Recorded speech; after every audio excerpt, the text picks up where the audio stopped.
maximum of life behind bars.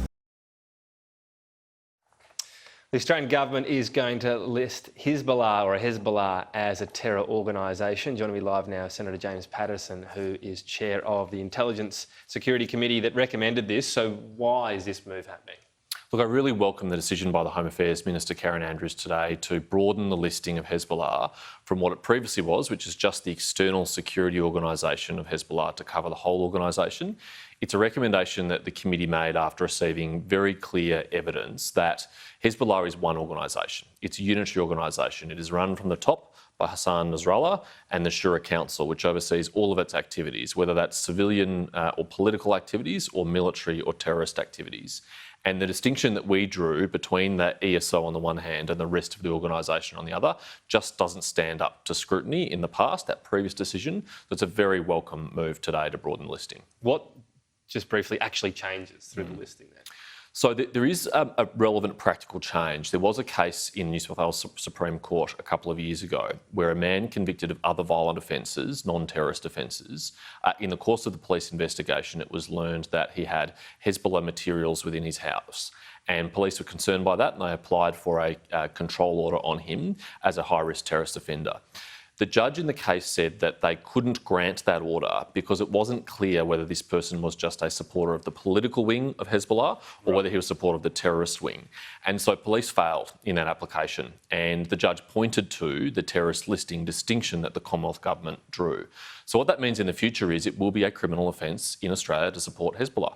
You could be committing a crime. Even just when someone supports the so-called political aspect? Look, police exercise their discretion in how they enforce these laws, but they'll be looking very closely to see whether you are providing active support or comfort or aid for a terrorist organisation. Right. But just as someone just tweeting support or something is different to.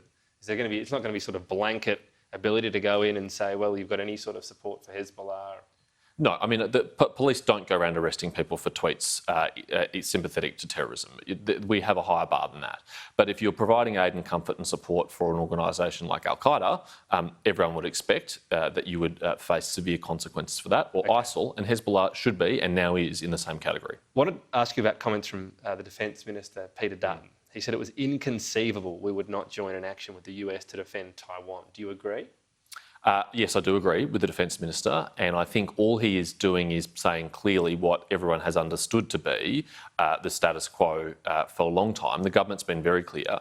We are opposed to anything other than a peaceful resolution of the conflict in the Taiwan Straits. That's true, but saying we're opposed to that is different to essentially say if there's a war, we'll be there.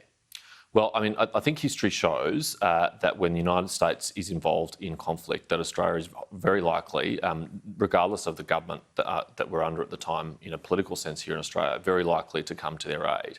And we do have a very strong interest in maintaining the status quo. But don't we still need to assess things on a case-by-case basis? Yes, that's true historically, but he's essentially signing us up to a potential conflict. Well, I don't think you're being fair. I think his comments were more nuanced than that. He said he couldn't conceive of any circumstances, but he did say that it is possible that there would be circumstances. And of course, we would consider each instance like this on its merits. I mean, it would be a very, very weighty decision for any Australian government to make.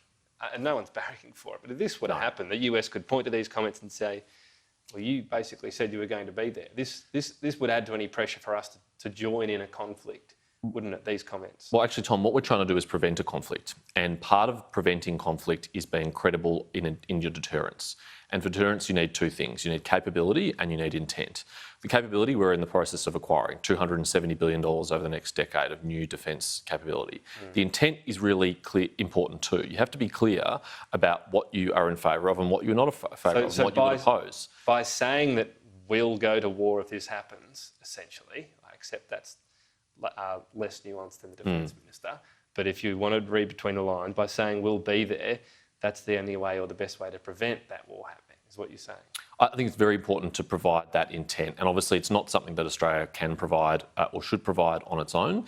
It is something that we would provide in conjunction with our allies, most importantly the United States. This goes beyond anything we've heard even from the United States, doesn't it, this comment?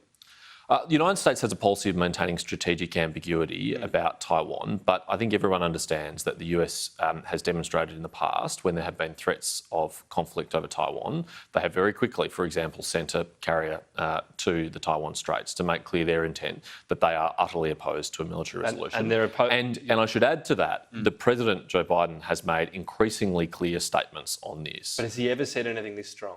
Well, I think he's been very clear. I think Can you point to a comment as strong as this? Inconceivable that they wouldn't join in. I think you can. Take the action. I think there are plenty of comments which are similarly strong from the President, including at a recent town hall with CNN, where he was asked by the audience. I don't have the quote on me, Tom. I didn't bring it with me, but he was asked at a town hall hosted by CNN, would America come to the aid of Taiwan if it was invaded by China? And he said yes.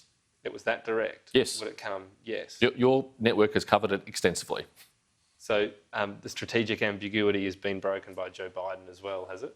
Well, this is all hypothetical, Tom, and I think it is important, though, that we're clear about our intent, and our intent has been clear for a long time, which is we don't support a military resolution to the cross-straits tensions over Taiwan. The comments from Peter Dutton certainly go further than anyone else in Australian politics has said, right? The Foreign Minister, the PM, this was as stark as we've seen. Look, I think he's the Defence Minister. He's asked a question about it. He answered it directly and honestly, as I think is appropriate. It's fair enough for Labor to say case-by-case basis, isn't it? That they don't have to sign on to anything right now.